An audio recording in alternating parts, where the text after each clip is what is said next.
শেখ হাসিনা ফিরে আসবেন এটা মোটামুটি নিশ্চিত। শেখ হাসিনা ফিরে আসলে তিনি কোথায় থাকবেন সেটা নিয়ে একটা আলোচনা ছিল। প্রথমে ধারণা করা হয়েছিল তিনি গোপালগঞ্জ বা টুঙ্গিপাড়ায় থাকবেন, কিন্তু গোপালগঞ্জ বা টুঙ্গিপাড়ায় তার সিকিউরিটি রিস্ক, যে নিরাপত্তার ঝুঁকি, সেটা থেকেই যাচ্ছে। সুতরাং আরো বেশি সিকিউর জায়গা তার জন্য খোঁজা হচ্ছে এবং ঢাকায় মোটামুটি নিশ্চিত তিনি কোথায় থাকবেন এবং তিনি ফিরে এলে সেই সিকিউর জায়গাতেই থাকবেন। শেখ হাসিনা ফিরবেন এটা মোটামুটি নিশ্চিত। কিন্তু যে শেখ হাসিনাকে আমরা চিনি, গত সরকারের আমলে যে শেখ হাসিনাকে আমরা দেখেছি, যে দলের সাধারণ সম্পাদক ছিলেন ওবায়দুল কাদের, যেখানে বিভিন্ন সিন্ডিকেট ক্ষমতার ভেতরে কলকাঠি নেড়েছে, সেই শেখ হাসিনা কিন্তু আর ফিরছেন না। আমরা সম্পূর্ণ নতুন এক শেখ হাসিনাকে ফিরে পাব। যে শেখ হাসিনা ফিরবেন তিনি, অনেকে বলেন যে ভয়ঙ্কর ভাবে ফিরবেন। এই ভয়ঙ্করটা আমি পজিটিভ অর্থে বলতে চাই যে তিনি আসলেই ভয়ঙ্কর ভাবে ফিরবেন। তিনি দলীয় যে নমিনেশন দেবেন পরবর্তী নির্বাচনে, সেই নমিনেশনটা দেখবার মতো হবে। রাজনীতির পোড় খাওয়া, জনপ্রিয়, সৎ, তিনি এরকম একটা নেতৃত্ব বাছাই করছেন। বাংলাদেশের রাজনীতির কনটেক্সটে জয়লাভের সম্ভাবনাকে মাথায় রেখে তিনি রাজনীতির সৎ, মেধাবী নেতাদের এবার মনোনয়ন দেবেন। এটি নিয়ে তিনি কিন্তু হোমওয়ার্ক প্রায় করেই ফেলেছেন। এই যে তিনি এখন ভারতে আছেন, দিল্লি আছেন, তিনি কিন্তু খুব ব্যস্ত সময় কাটান। তিনি অনলাইনে কর্মীদের সাথে কথা বলেন, বিভিন্ন প্রোগ্রামে অনলাইনে ভাষণ দেন। এর বাইরে তিনি কিন্তু এই হোমওয়ার্ক গুলো করছেন যে কোন জেলার লিডারশিপ কেমন হবে, কোন আসনে কাকে কাকে নমিনেশন দেওয়া যেতে পারে। তিনি এরকম একটা পুল অফ প্রবাবল ক্যান্ডিডেটস তৈরি করে রাখছেন এবং দলীয় নেতৃত্ব নিয়েও তিনি ভাবছেন যে যারা বঙ্গবন্ধুর আদর্শকে ধারণ করে দলটাকে সত্যিকার ভাবে একদম আদর্শের পথে চালাবে। লাস্ট এটা তো অস্বীকার করার কিছু নেই যে আওয়ামী লীগ তার রাজনৈতিক লাইন থেকে অনেকখানি বিচ্যুত হয়েছিল। আওয়ামী লীগ কতটা বিচ্যুত হয়েছে তার চেয়ে কথা হলো আওয়ামী লীগের কিছু নেতাদের আচরণ আমাদের ক্ষুব্ধ করেছে, দলকে ক্ষতিগ্রস্ত করেছে। তো এইটা শেখ হাসিনা উপলব্ধি করেছেন এবং সেই আলোকে তিনি দলটি ঢেলে সাজাবেন। অনেক হেভিওয়েট আওয়ামী লীগ নেতা বাদ পড়বেন। অনেক এমপি যারা নিজে এমপি হয়েছেন, নিজের বউকে উপজেলা চেয়ারম্যান করেছেন, ছেলেকে পার্টির নেতা করেছেন বা আর একটা পজিশন দিয়েছেন, এই যে ফ্যামিলি লিগ করেছিলেন যারা দায়িত্ব পেয়ে, তারা অধিকাংশই বাদ পড়বেন। এবং যারা শেখ হাসিনার আত্মীয় পরিচয়, হ্যাঁ, দলকে হেয় করেছেন মানুষের কাছে, নানা রকম অপকর্মের সাথে জড়িত ছিলেন, সেই আত্মীয় লীগও এবার বাদ পড়বেন। সুতরাং একটা অন্যরকম শেখ হাসিনাকে আমরা দেখব বলেই আশা করছি। যে কারণে আমি বলছি বা আমরা বলতে পারি যে শেখ হাসিনা ফিরবেন, কিন্তু সেই শেখ হাসিনা ফিরবেন না যাকে সামনে রেখে ক্ষমতা এবং দলকে মানে ব্যক্তিগতভাবে বা সিন্ডিকেট ফর্মে অপব্যবহার করা হয়েছে। সেই শেখ হাসিনা আর ফিরবেন না। এবার শেখ হাসিনা ফিরবেন সেই প্রকৃত শেখ হাসিনা, যাকে আমরা চিনি, বঙ্গবন্ধুর কন্যা শেখ হাসিনা, জননেত্রী শেখ হাসিনা এবং সৎ ও আদর্শের নেতা শেখ হাসিনা। তিনি ফিরবেন এবং তার নেতৃত্বেই বাংলাদেশ আবার তার এই মুহূর্তে যে পথচ্যুতি, সেখান থেকে আবার সে পথে ফিরে আসবে। বাংলাদেশের সঙ্গে ভারতের সম্পর্ক যেখানে এখনো পর্যন্ত পুরোপুরি অনিশ্চিত, ঠিক সেই মুহূর্তে আমাদের প্রধান উপদেষ্টা অধ্যাপক ডক্টর মোহাম্মদ ইউনূসের একটি বক্তব্যের তোলপাড় সৃষ্টি হয়েছে পুরো ভারত জুড়ে। ভারতের গণমাধ্যমগুলো রীতিমতো হামলে পড়েছে বাংলাদেশের উপরে।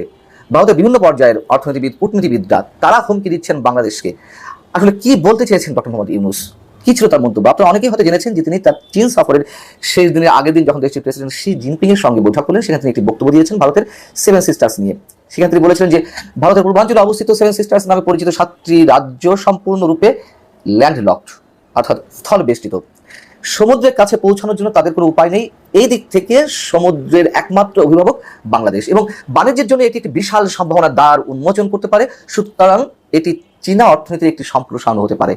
পণ্য তৈরি করা, উৎপাদন করা, বিপণন করা এবং তা আবার চীনে নিয়ে যাওয়া এবং বাকি বিশ্বে তা ছড়িয়ে দেওয়ার সুযোগ হতে পারে। এখানে মূল সমস্যাটি হচ্ছে যে তিনি সেভেন সিস্টার্স নিয়ে এর আগেও 2 দফায় প্রকাশ্যে মন্তব্য করেছেন, যেটিকে ভারত কোনোভাবেই এখনো পর্যন্ত গ্রহণ করতে পারেনি। 3য় দফায় এসে তাও শি জিনপিং এর সঙ্গে বৈঠকে তিনি কথা বলছেন, মধ্যে চীনকে নিয়ে এসেছেন। তাহলে আসলে বিষয়টি কি? যে চিকেন নেকের কাছে তিস্তা প্রকল্প নিয়ে দেনদার হচ্ছে, যেখানে চীন অর্থায়ন করতে চায়, ভারত অর্থায়ন করতে চাইলেও সেটি আওয়ামী লীগের শেষ সময় এসে কোনো সমাধান হয়নি এবং চীনকেও হাতে রাখতে চাইছিল বাংলাদেশ বা সাবেক প্রধানমন্ত্রী শেখ হাসিনা। সেখানে এসে সেই শি জিনপিং এর সামনে ভারতের সেভেন সিস্টার্স নিয়ে কথা বলবেন, এবং যেই বৈঠকে বাংলাদেশের তিস্তা প্রকল্প কিংবা অস্ত্র কেনা চীনের কাছ থেকে এবং আরো বিভিন্ন স্পর্শকাতর ইস্যুতে কথা হয়েছে, সেখানে ভারতের এটি খুব স্বাভাবিকভাবে নেয়ার কথা নয়। যেমন নরেন্দ্র মোদী, ভারতের প্রধানমন্ত্রীর অর্থনৈতিক বিষয়ক অন্যতম উপদেষ্টা সঞ্জীব সান্যাল সামাজিক যোগাযোগ মাধ্যম এক্স হ্যান্ডেলে তিনি লিখছেন যে ভারতের 7টি রাজ্য ল্যান্ড লক হওয়ার তাৎপর্য আসলে কি, ডক্টর মোহাম্মদ ইউনূস কি বোঝাতে চেয়েছেন। বাংলাদেশের তথাকথিত গণতান্ত্রিক অভ্যুত্থান সর্বদাই ভারতের বিরুদ্ধে আক্রমণাত্মক ছিল, অর্থাৎ 5 আগস্ট শেখ হাসিনার পতনটাকে তারা খুব স্বাভাবিকভাবে নিতে পারেনি, এখনো নিতে পারছে না, এখনো বাংলাদেশ তাদের জন্য হুমকি। সেই অবস্থায় এসে চিকেন নেককে সামনে এনে তারা সম্ভবত 7টি রাজ্যকে অস্থির করতে চাইছে, তারা বলতে বাংলাদেশের কথাটা মিন করতে চাইছে এবং একই সঙ্গে চীনের কথা, সেটি তিনি স্পষ্ট এখানে বোঝাতে চেয়েছেন। এবং বাংলাদেশে নিযুক্ত একজন ভারতীয় হাই কমিশনার ছিলেন বিনা সিকরি, তিনি যে মন্তব্য করেছেন তাও অনেকটা এরকম। তিনি বলছেন বাংলাদেশ যদি উত্তর পূর্ব ভারতকে সংযোগের অধিকার দিতে আগ্রহী না হয়, অর্থাৎ সমুদ্রের তীরবর্তী অঞ্চল বা সমুদ্র ব্যবহার করতে দিতে রাজি না হয়, তাহলে বাংলাদেশে ভারতে যে অভিন্ন নদীগুলো রয়েছে সেইখান থেকে ভারতের কাছে বাংলাদেশ যে হিস্সাটি দাবি করে সেটি নিয়ে সমস্যা হবে, সেই একটা হুমকি দেওয়া হয়েছে। ভারতের একজন প্রতিরক্ষা বিশেষজ্ঞ প্রফুল্ল বক্সী তিনি অনেকটা আক্রমণাত্মক ভঙ্গিতে খুব স্পর্শকাতর একটি বিষয়ে কথা বলেছেন। তিনি বলছেন যে ভারত বাংলাদেশ তৈরি করেছে এবং এটি তৈরি করার সময় কোনো মানচিত্রগত সুবিধা ভারত নেয়নি। তার মানে কি, ভারত বাংলাদেশকে স্বাধীন করে দিয়েছে এবং বাংলাদেশে 55,598 বর্গ মাইল যে স্বাধীন ভূখণ্ড তার একটি নির্দিষ্ট অংশ ভারত দাবি করতে পারতো, ভারত সেখানে নিতে পারতো। মানচিত্রগত সুবিধা গ্রহণের কথা এখানে বলা হয়েছে। আমরা অবশ্যই তাদের বক্তব্যের তীব্র নিন্দা জানাচ্ছি এবং ভারতের যে আধিপত্যবাদী যে মনোভাব সেখান থেকে সরে আসতে হবে। ভারতের সঙ্গে বাংলাদেশের সঙ্গে ভারত যদি সম্পর্ক উন্নয়ন করতে চায়, আমরা স্পষ্ট হয়ে বলতে চাই। তবে পাশাপাশি এই কথাও বলতে চাই যে ডক্টর মোহাম্মদ ইউনূস আসলে কোনো উস্কানি দেওয়ার চেষ্টা করেছেন কিনা এবং শি জিনপিং এর সামনে তার বন্ধুত্বের হাত একেবারে উজাড়ভাবে বাড়িয়ে দিয়ে ভারতকে এক হাত দেখে নেওয়ার একটি প্রচেষ্টা তার বক্তব্যের মধ্যে ছিল কিনা আমরা জানি না। তবে এই বিষয়ে অবশ্যই প্রধান উপদেষ্টা প্রেস উইং থেকে একটি ব্যাখ্যামূলক বক্তব্য আসা উচিত আমরা মনে করি। এর আগে প্রধান উপদেষ্টা হিসেবে শপথ নেওয়ার আগেই ডক্টর মোহাম্মদ ইউনূস ভারতেরই বার্তা সংস্থা এএনআইকে দেওয়া সাক্ষাৎকারে তিনি বলেছিলেন যে ভারতের সেভেন সিস্টার্সও ভালো থাকবে না যদি বাংলাদেশকে ভারত অস্থির করতে চায়। এবং আমরা দেখলাম যে সরকারের অন্যতম এক প্রভাবশালী উপদেষ্টা ছাত্র প্রতিনিধি হিসেবে যিনি কাজ করছেন মাহফুজ আলম, তিনি তাকে বিপ্লব ঘটিয়ে দিলেন। তিনি তার ফেসবুক স্ট্যাটাসে যে পোস্ট দিয়েছিলেন, যে কথাটি বলেছিলেন তা নিশ্চয় আপনাদের মনে আছে। তিনি বলেছিলেন যে মানে অনেক মন্তব্য করে তিনি বলেছিলেন যে বাংলাদেশের মানচিত্র বড় করতে হবে ভারতের বিশেষ বিশেষ অঞ্চল দখল করে। এই বক্তব্যগুলো ভারতের ভালোভাবে নেওয়ার কথা নয়। ভারতের বিভিন্ন পর্যায়ে যে কথাগুলো আসছে সেই কথাগুলো যেমন আমরা প্রতিবাদ জানাচ্ছি, যেগুলো আক্রমণাত্মক উস্কানিমূলক, ঠিক আমাদের পক্ষ থেকে যে কথাগুলো বলা হচ্ছে ইভেন সরাসরি প্রধান উপদেষ্টার মুখ থেকে আসছে, এগুলো অবশ্যই আপত্তিজনক। আমার মনে হয় এটির একটি ব্যাখ্যা ভারত প্রধান উপদেষ্টার প্রেস উইং থেকে অবশ্যই আসবে, যেখানে ভারতের প্রধানমন্ত্রী নরেন্দ্র মোদীর সাক্ষাৎ চেয়েও বা তার সঙ্গে বৈঠকের প্রয়োজনীয়তার কথা উচ্চারণ করে বা আবেদন জানিয়েও গত কয়েক মাসে সেই সুযোগটি বাংলাদেশ পায়নি। আমরা তো স্বীকার করতে সমস্যা নেই, ভারতকে চরম শত্রুতামূলক একটা অবস্থানে রেখে বাংলাদেশে ভালো থাকার সম্ভাবনা, শুধু বাংলাদেশ কেন, এরকম একটি বৃহৎ প্রতিবেশী রাষ্ট্রকে শত্রু হিসেবে তৈরি করে কোনো প্রতিবেশীরই ভালো থাকার কথা নয়। সেইখানে প্রধান উপদেষ্টার এই মন্তব্য খুব সহজভাবে নেওয়ার কথা নয়। এবং যেখানে প্রধান উপদেষ্টা প্রেস সচিব মাহফুজ আলম মিস্টার শফিকুল আলম, তিনি ভারতের অন্যতম গণমাধ্যম দ্য হিন্দুকে দেওয়া একটি সাক্ষাৎকারে তিনি বলেছিলেন, তার কথাবার্তাতেই এক ধরনের নরম সুর প্রকাশ পেয়েছে যে চীনে যাওয়ার আগে প্রধান উপদেষ্টা ভারতে যেতে চেয়েছিলেন। তাহলে ভারতকে যদি বর্তমান অন্তর্বর্তী সরকার এতটাই গুরুত্ব দিয়ে থাকে, নিশ্চয়ই এই ধরনের ছোটখাটো কোনো মন্তব্য দু দেশের সম্পর্ককে একটা গভীর অনিশ্চয়তার মধ্যে নিয়ে যাক, সেটা নিশ্চয়ই কারো কাম্য হতে পারে না। এবং একথা সত্য, ভারত সুযোগ পাওয়ার অপেক্ষা রয়েছে, ভারত ওত পেতে রয়েছে। আওয়ামী লীগের এখন কোনো বন্ধু নেই, কিন্তু তার মানে এই না যে আওয়ামী লীগের সবাই শত্রু। এখন মাঠে আপনারা যে কালচার দেখতেছেন, যে অবস্থা দেখতেছেন, মনে করতে পারেন যে আওয়ামী লীগ নামলেই সবাইকে একদম খেয়ে ফেলবে, সবাই আওয়ামী লীগের শত্রু। ব্যাপারটা এরকম না। কারণ আমরা পত্র পত্রিকায় মিডিয়ায় যে অবস্থা দেখছি, বাস্তবে এই একই অবস্থা না, বাস্তবে কিন্তু ডিফারেন্স আছে। এখন আমরা দেখছি যে গতকাল শনিবার বিএনপি সাধারণ সম্পাদক মির্জা ফখরুল সাহেব হুঁশিয়ারি উচ্চারণ করেছেন, মানে তারা রাজপথে নামবেন। তা এখন কেন রাজপথে নামবেন, আদৌ নামবেন কিনা, এটা কি ফাঁকা বলি কিনা, তো এইটা যাওয়ার আগে দেখেন যে এই সরকারকে তারা প্রথম ওয়েলকাম করছে। কিন্তু এখন তারা বলতেছে যে দ্রুত নির্বাচন দেন, তালবাহানা করবেন না। এই যে তালবাহানা করবেন না, দ্রুত নির্বাচন দিয়ে সরে পড়েন, এটা কেন বলতেছে? এখন সংস্কার একটা বিষয় ছিল, নির্বাচন একটা বিষয়, এজেন্ডা এই গভর্নমেন্টের। এখন সংস্কার মানে তেমন কিছু একটা হবে না, মানে বর্জ্য 10% হবে। এবং সরকার বলতেছে এটা খুবই গুরুত্বপূর্ণ, কিন্তু বিএনপি বলতেছে না, এটা যারা নির্বাচিত হয়ে আসবে তারা করবে। কিন্তু এই যে তাদের এই কথা বিএনপি, এটা এই যে যারা বৈষম্য বিরোধী আছে, জামাত আছে, এরা বুঝছে যে এগুলো হচ্ছে শুভঙ্করের ফাঁকি। আসলে যারাই ক্ষমতায় যাবে, মানে বিএনপি তো যাওয়ার কথা, তারা গিয়ে তেমন কিছু করবেই না, মানে এটা হচ্ছে একটা মোলা ঝুলানো।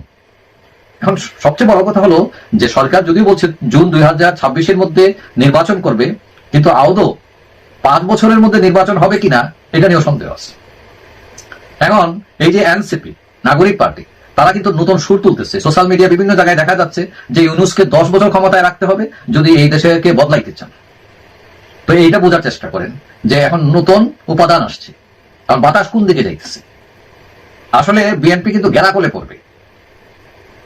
সরকার যদি যথাসময়ে নির্বাচন না দেয় এবং একটা ইস্যু তৈরি করে, সরকার কিন্তু নির্বাচন থেকে পিছপা হতে পারে। তখন আপনি ভাবতে পারেন যে নির্বাচনে না হলে আন্দোলনে যাবে বিএনপি। লিখে রাখেন, আন্দোলনে যাবে না বিএনপি।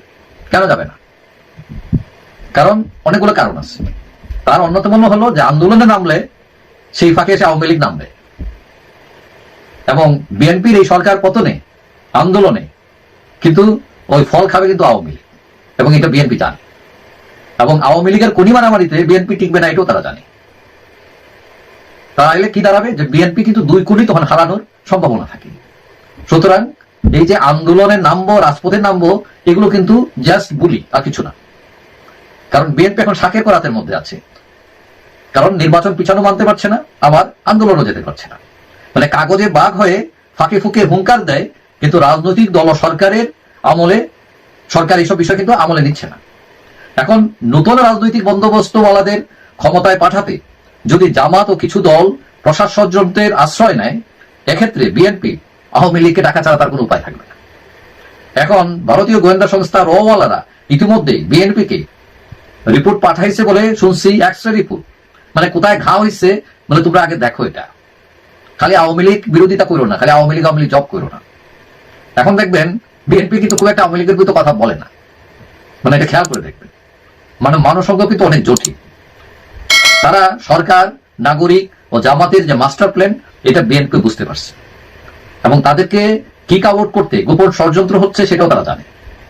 এখন যতটুকু জানা যায় যে ভারতীয় গোয়েন্দা সংস্থা ফর্মুলা দিচ্ছে যে আওয়ামী লীগের বিরুদ্ধে খুব একটা অ্যাকশনে যাও না তোমরা, কারণ তাতে তোমরাও বিপাকে পড়তে পারো, কারণ আওয়ামী লীগ কিন্তু তোমাদের কাজে লাগতে পারে। এখন এই ফর্মুলায় বিএনপি অনেকটা ব্যাক স্টেপে গিয়েছে, মানে ওয়েট এন্ড সি। সুতরাং আওয়ামী লীগ নাই মাঠে, বিএনপি আন্দোলন করে সরকার নামিয়ে ফেলবে, ক্ষমতায় চলবে, এই সহজ অঙ্ক এই যুগের রাজনীতিতে চলে না, চলবে না। বা যারা ভাবতেছেন